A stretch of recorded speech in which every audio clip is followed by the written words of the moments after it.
Assalamualaikum warahmatullahi wabarakatuh. Jumpa lagi dengan Bro channel pendidikan dan pembelajaran yang ingin selalu berbagi info dan tutorial dengan sahabat Bro Channel dimanapun berada. Oke, pada kesempatan kali ini Bro Channel akan berbagi info seputar bagaimana cara membuat laporan best practice. Ini merupakan video pertama, jadi nanti di awal video ini kita akan terlebih dahulu mengenal apa dan bagaimana best practice itu. Oke, sahabat Bro Channel, sebelum kita sampai pada materi, silakan subscribe bagi yang baru bergabung dengan channel ini. Bagi yang sudah berlangganan, silakan share jika memang ini bermanfaat. Oke, sahabat Bro Channel dimanapun berada, kita mulai ke slide pertama. Nah, di sini kita akan belajar tentang pengertian best practice, kemudian ciri-ciri serta prinsip penulisan dan beberapa contoh judul daripada best practice sehingga bisa dijadikan apa istilahnya patokan dalam membuat laporan best practice. Sebenarnya yang namanya karya tulis ilmiah itu selain PTK banyak, salah satunya adalah best practice atau praktik terbaik. Nah, ini sebenarnya pengalaman terbaik atau kisah keberhasilan yang ditulis oleh pendidik dan tenaga kependidikan, baik itu guru, kepala sekolah atau pengawas, ya, untuk menyelesaikan masalah yang dihadapi dalam melaksanakan tugasnya di lapangan secara kreatif, inovatif, praktis, dan memiliki nilai kebaruan yang berdampak terhadap meningkatnya mutu layanan pendidikan yang diberikan kepada pelanggan. Ini garis besar dari pengertian best practice. Nah, best practice ini merupakan salah satu bagian kegiatan PKP atau peningkatan kompetensi pembelajaran. Nah, ini setiap guru itu diharapkan meningkatkan kompetensi pembelajarannya melalui kegiatan PKP. Nah, kegiatan PKP ini adalah menyusun best practice dari unit pembelajaran yang dipraktikkan dalam mengimplementasikan HOTS, PPK, dan literasi. Konon katanya karya tulis yang paling mudah dibuat adalah best practice. Karena apa? Karena hakikatnya best practice itu adalah pengalaman guru yang paling berkesan dan paling berdampak atau memberikan hasil luar biasa bagi guru dan siswa dalam pembelajaran. Nah, makanya pada kesempatan kali ini kita akan belajar bersama-sama membuat atau menuliskan pengalaman kita yang terbaik yang ada hubungannya dengan proses pembelajaran dan berdampak kepada siswa dan barangkali guru lain. Ini karena apa? Karena karakteristik dari best practice sendiri adalah hasil yang luar biasa yang dilakukan dari pengalaman tersebut, memberikan dampak. Nah, makanya ayo kita bersama-sama belajar membuat laporan pengalaman terbaik kita untuk kita jadikan karya tulis ilmiah. Jadi tidak terpaku pada penelitian tindakan kelas atau PTK saja. Nah, ini kan sama sebenarnya. Kalau PTK kan apa istilahnya mendapat nilai 4 asal diseminarkan. Tetapi untuk best practice ini kita akan mendapatkan membuat PTK itu kan nilainya maksimal 4, itu pun harus diseminarkan. Itu kalau tim penilainya memberikan nilai 4 itu maksimal, tapi belum tentu. Nah, kalau pada best practice itu ini nilainya 2 dalam buku panduan buku 4 ya, pengembangan keprofesian berkelanjutan, itu nilai best practice itu angka kreditnya 2. Nah, ini 1 semester. Kalau 2 semester juga bisa, berarti dapat nilai 4. Ke slide 2 tentang ciri-ciri best practice. Nah, best practice itu memiliki ciri-ciri merupakan hal baru atau inovatif, kemudian menyebabkan perubahan, bermanfaat secara berkelanjutan, keberhasilan itu mengatasi masalah secara berkelanjutan atau lestari, kemudian menjadi model atau menjadi inspirasi bagi teman sejawat, laporan praktek terbaik atau pengalaman terbaik karena memecahkan masalah dengan baik, kemudian melakukan evaluasi diri tentang cara atau strategi yang selama ini telah dilakukan, evaluasi terhadap output dan outcome, dan yang terakhir adalah menginspirasi. Itu adalah ciri-ciri yang dimiliki oleh best practice. Nah, di sini ciri yang lain ini bisa dikelompokkan menjadi 5. Ya, kalau ini secara umum ya. Ini yang khusus ini ada 5 poin.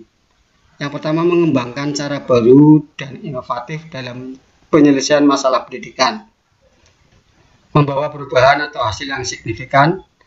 3, mampu mengatasi persoalan secara berkelanjutan. 4, mampu menjadi model atau inspirasi bagi guru lain. Dan yang terakhir, kelima, adalah cara dan metode yang dilakukan bersifat ekonomis dan efisien. Nah, ini ciri dari best practice. Perbedaannya dengan PTK. PTK dan karya inovatif bisa jadi best practice. Akan tetapi tidak semua PTK dan karya inovatif dapat menjadi best practice. Nah, kata kuncinya adalah dampak. Hasil yang luar biasa menjadi karakteristik dari best practice. Suatu PTK atau karya inovatif belum tentu mampu memberikan dampak luar biasa. Nah, dampak luar biasa dapat dilihat dari seberapa luas dan seberapa signifikan hasil perlakuan yang dilakukan. Praktis dengan PTK adalah kalau pada PTK itu menggunakan siklus, nah, sementara pada best practice tidak. Kemudian dalam penilaian angka kredit, laporan PTK dinilai 4 dengan syarat diseminarkan, sedangkan best practice dinilai 2. Selanjutnya, pada PTK tujuannya adalah mengetahui apakah tindakan yang dilakukan guru berdampak positif terhadap permasalahan yang ingin diselesaikan. Sementara pada best practice tujuannya adalah mendokumentasikan apa yang sudah pernah dilakukan guru dan itu merupakan prestasi terbaiknya. Kemudian PTK dilaksanakan dengan tahapan-tahapan yang baku.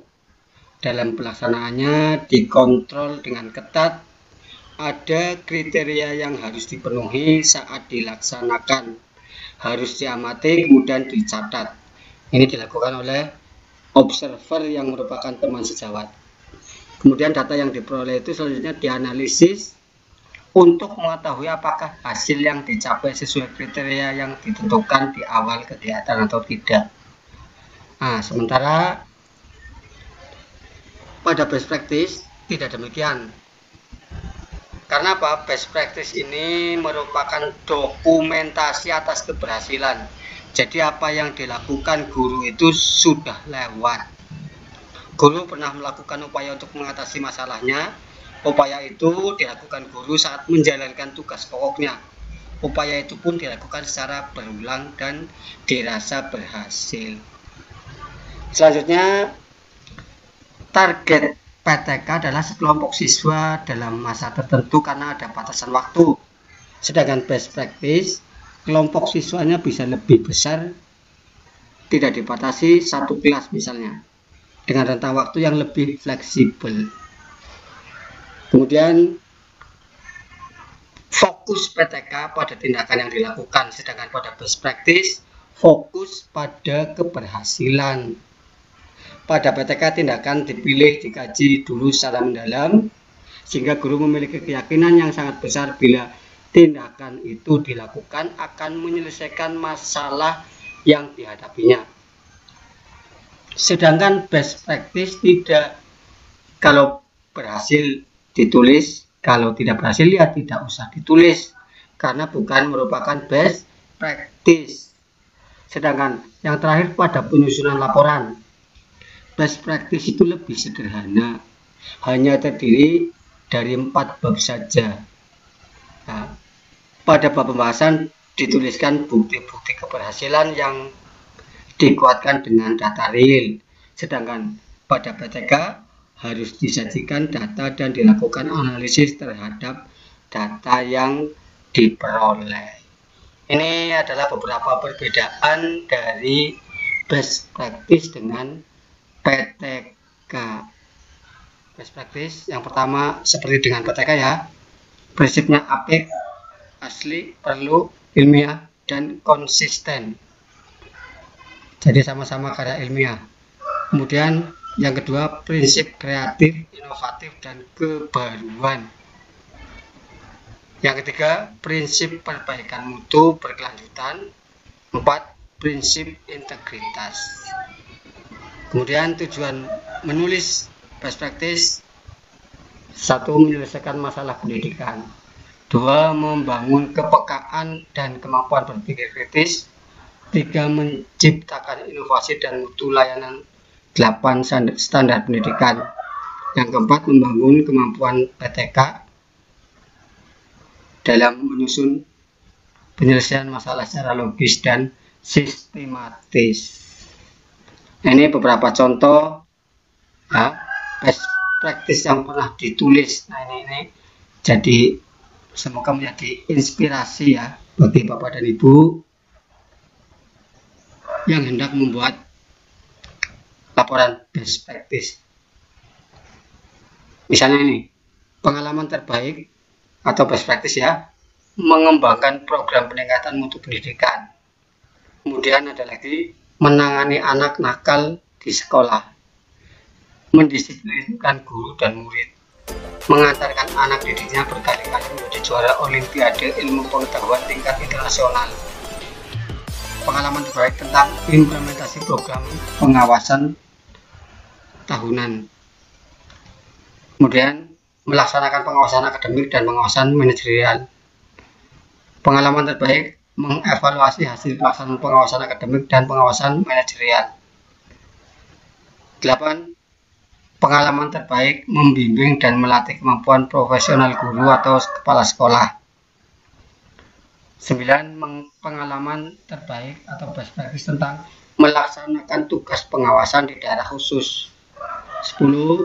Pengalaman terbaik dalam mengidentifikasi persoalan, menyiapkan serta membuat karya tulis atau karya ilmiah di bidang pendidikan formal atau pengawas ini. 11. Pengalaman terbaik dalam menerjemahkan atau menyadur buku atau karya ilmiah di bidang pendidikan formal atau pengawasan dan mendiseminasikan.